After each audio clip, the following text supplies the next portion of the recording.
What's going on, guys? Ashtinho Plays here and welcome back to the FIFA 16 Sheffield United Career Mode series, and today we have got episode 11 of season 4. If you are excited, be sure to smash that like button, subscribe if you're new, you know how it goes. So if you want to see some more content, obviously go ahead and do that, but for now let's just focus on the task in hand, which is an away game against league leaders Spurs. Now, I did say in the episode where we beat Manchester United 3-0 we could challenge for the league. That doesn't mean we have to necessarily, but if we do want to, then at least a point here is a must. We can't lose to them because that would cut us too far adrift and our challenge would be over before it started, really. But a draw, like even just a simple draw, could kickstart a challenge for the title this season.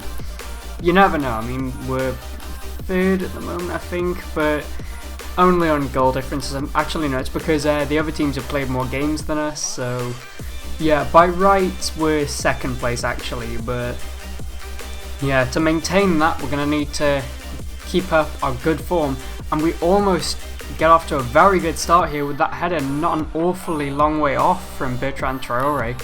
And here though, with 25 minutes gone, this did need clearing here because the goalkeeper was nowhere to be seen and their striker had the potential to possibly put it in the back of the net, but he didn't, and Traore came mightily close here on the turn. Really good effort, but it didn't score, and it was 0-0 at half time, and that would obviously suit us much better because we know that they have a lot in their arsenal to potentially attack us and score goals. So, you know, 0-0 away from home against the league leaders is not a bad scoreline whatsoever. So for the second half, Thierry Ambrose comes on and he scored his first goal for the club against Spurs actually, in his second game after signing actually, not before, because how can you score before you've signed for a club? But never mind, that's just my plain simple logic right there for you. And it is also the case that Harry Kane cannot score that header there because it was quite an awkward angle, but he's running in behind here and finds Rose, who puts in a really awkward cross, and Eriksen was closing in, so the keeper did have to deal with that one. But that was that, 0-0, and certainly a result that would suit us much better because whilst they may still be top of the table, we haven't lost any ground and we are still able to mount a title challenge. That is, as long as we do well enough in our remaining games. So, still many games to focus on yet, and still another 2 league games in this episode to focus on. Bearing in mind we do for the first time in a while have 3 league games in an episode because we have got through to the last 16 of the Champions League and that doesn't resume until February. And we're also through the semi-finals of the Capital One Cup. That doesn't begin until January, and the FA Cup also doesn't begin until January either. So for now we have this episode with 3 games in the league, and one of the remaining ones is against West Bromwich Albion, who we recently beat 3-0 in the Capital One Cup quarter-finals. But obviously that will have no bearing on this game because in last season's fixture at home against them, we lost 1-0 with Rondon scoring the winner for them. So yeah, I mean, he may not be their main threat this time, seeing as McLean is the top scorer in the league, but still, they will be a threat and it's not necessarily a guaranteed 3 points.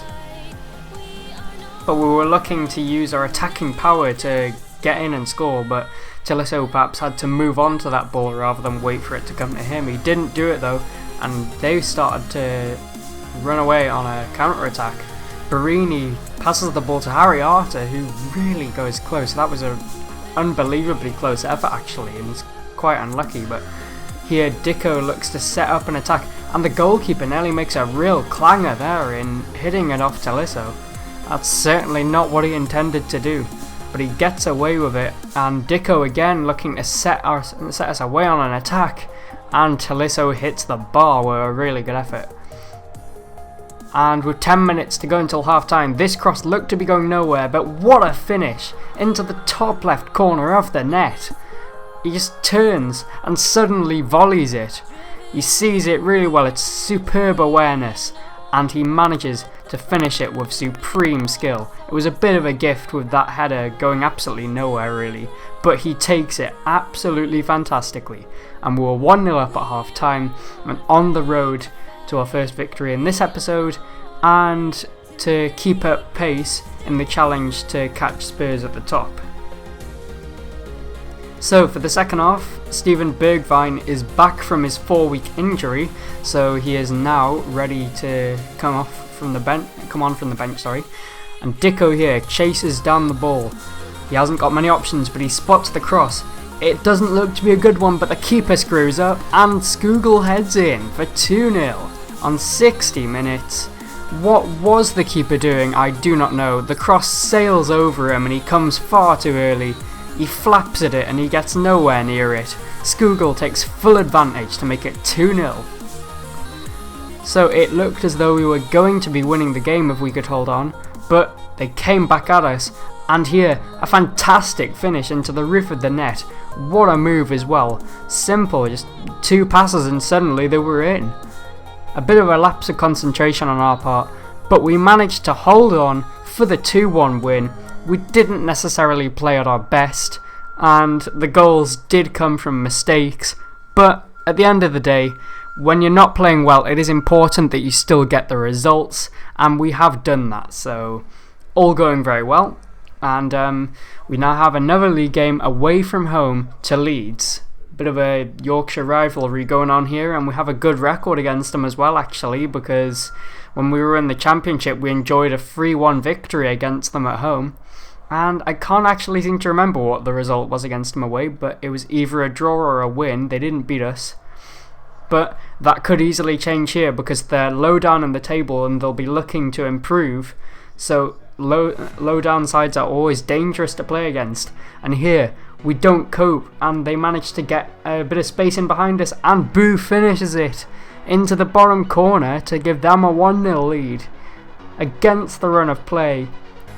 And a bit of a defensive lapse. We allowed Gustavo Boo to get through. I know that rhymes and it's kind of weird, but never mind. We were looking to respond to that goal and get level before half time. Here Aarons goes through unchallenged. He's looking for a pass. He finds it with Dicko, who passes it to Declan John, and he spots Traore, who makes it 1-1. A really good move, and we get ourselves back in it straight away. Declan John just spotted Bertrand Traore in time as he made his run, and he manages to put it away, and it was 1-1 at half time. So early in the second half we were looking to turn it right around and go ahead. Aaron's again involved as Traore finds Tolisso. His shot is parried, but Dicko scores on the rebound, and it is 2-1. We're turning it around. Silvestri beaten again, and Leeds have got to come back into the game. So it's advantage to us in this Yorkshire rivalry, and they were going to have to score if they wanted to get back in it and get anything out of the game. But they pushed here, and this long shot was a bit desperate. They didn't really seem to have many options, but here we had a string of chances, starting with Bruma's shot, then followed up by Traore's header needing a save, and Ambrose wasn't able to get there because the defender blocked it, and on the corner resulting, Ginter's header is deflected just wide, really close. It could have been 3-1 at the end, but we beat Leeds United, and that is another great victory for us.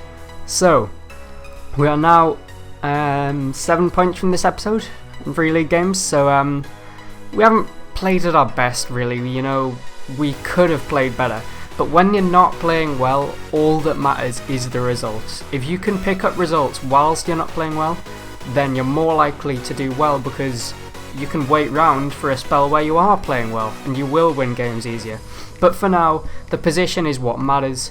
We are in 2nd place, halfway through the season, and 4 points off the top. So it's sure to be an exciting season, and if you're excited for the next episode, be sure to leave a like on this episode and subscribe, and I'll see you guys in my next video. Peace out. Behind